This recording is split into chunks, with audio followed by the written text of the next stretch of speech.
Welcome back, Ronin Renegades, and wow, does it feel good to say that. I'm Lupinefiasco, this is Daily Fab Gameplay, and today we are finally talking Draconic Ninja.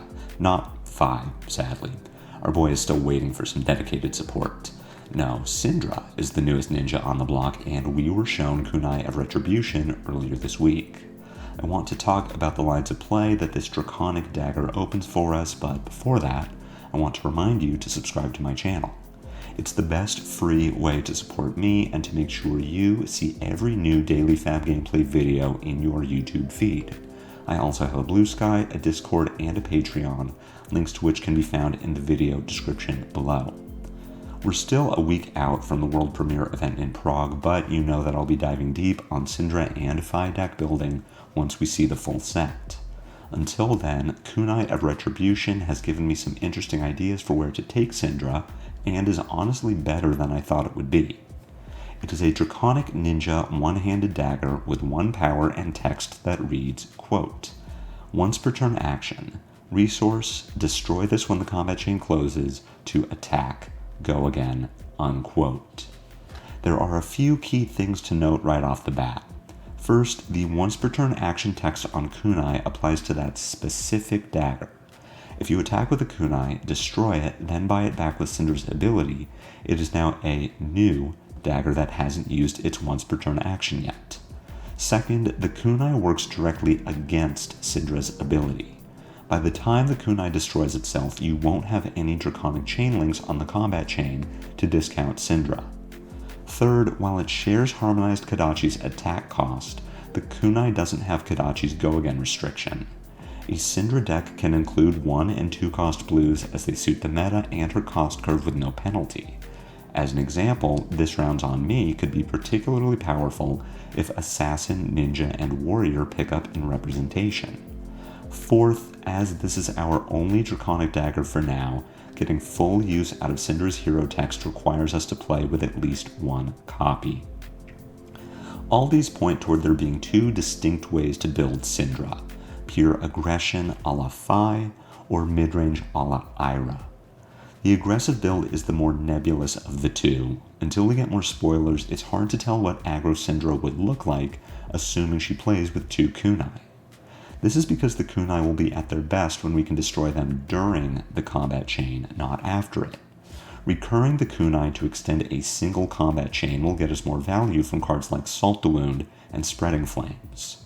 As of now, Blood Runs Deep is the only card we've seen that destroys both daggers. Flick Knives and Hurl only destroy 1 at a time, and at no cost. Destroying 1 Kunai at a time limits us to getting only half of Cindra's value on a combo turn, which could be a loss of 4 or more points if we include the Spreading Flames buff, a Flick Knives activation, and a Salt the Wound finisher. Hurl could have a place in this type of deck, but our efficiency suffers from it not being Draconic. Spending 2 resources on Kunai attacks and a third for the Hurl effect leaves us 1 resource short to activate Cindra before the combat chain closes.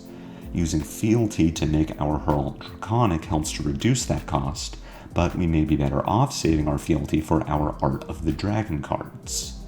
Generating Fealty from hitting a marked hero should be easy. The damage dealt by flicking a dagger counts as hitting, which will trigger Cindra's first line of text.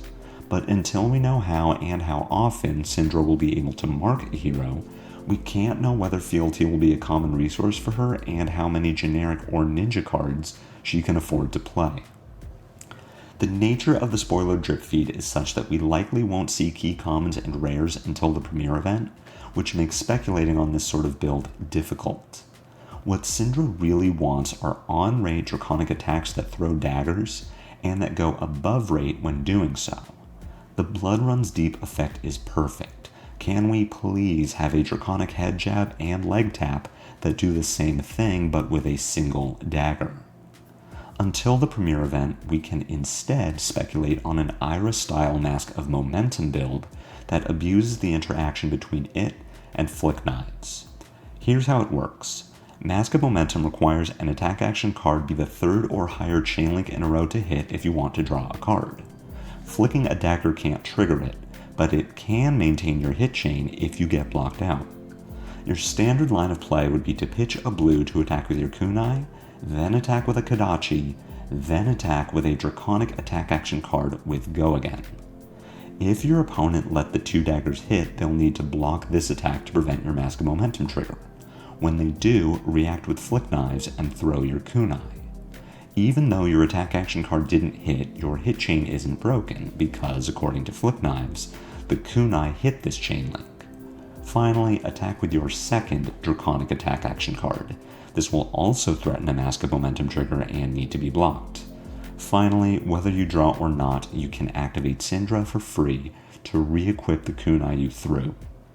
The reason for the Kodachi is that this line of play requires us to start the turn with 2 daggers. Playing with 2 kunai would make activating Cindra easier, but we would only be able to get the flicked one back before breaking the chain. This style of deck really wants to play the 1-for-5 art of the dragon cards, as they not only present good damage in the 4th chain link to threaten a draw, but also have strong on-hit effects that can punish your opponents for blocking the previous attack. With a hand consisting of a blue, a brand with Cinder Claw, and an AOD Claw, you'll threaten 11 points of damage, a potential 2 Mask of Momentum triggers, and Arsenal Destruction that also recurs your kunai with only 3 cards. Add in a fealty token to this line for the AOD, and the brand could be any Draconic head jab. Like Ira, your 4th card in this case would either be a Chain Extender or a defense reaction. Cindra has access to AOD Blood, Bittering Thorns, Blaze Headlong, Bleed Out, Mounting Anger, and Soaring Strike to act not only as chain extenders, but also breakpoints to make Mask of Momentum triggers harder to stop. And of course, she has access to Flick Flack, Wax On, and Wax Off, in addition to the generic defense reactions. As with an aggressive Cindra build, our ability to speculate more fully on this mid-range deck is limited by the spoiler drip feed. We really want to play a suite of Art of the Dragon and Go Again 1 cost in this list, which means that we really want to create fealty every turn, and that means that we need a frequent, consistent, and easily achievable way to mark enemy heroes. As I've said, Flick Knives makes hitting the marked hero easy. We're limited only in our ability to mark. Proclaim Vengeance is all we've seen so far that can do it, and if it takes an entire card to mark something, then I suspect we won't see very much of it being done. If marking ends up being more trouble than it's worth, Breaking Point and For the Emperor can serve us well enough in the 1-for-5 Draconic attack action spot. Cindra's design already has me impressed. With the right tools, she has the potential to be an aggressive dagger-throwing machine or a value-oriented card draw engine. The rest of her tools are yet to be seen, and if Phi was any indicator, the best of them will be commons and rares that we won't get in totality until the world premiere on Friday, January 17th. For anyone traveling to Prague this weekend, safe travels.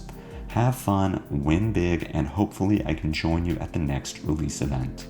For now, I'll be eagerly awaiting the rest of the Hunted spoilers next week that culminate in the full set list on Friday, at which point the brewing can begin. For my pugnacious pummelers, I'll be back next week with more Jarl gameplay. Until then, take care.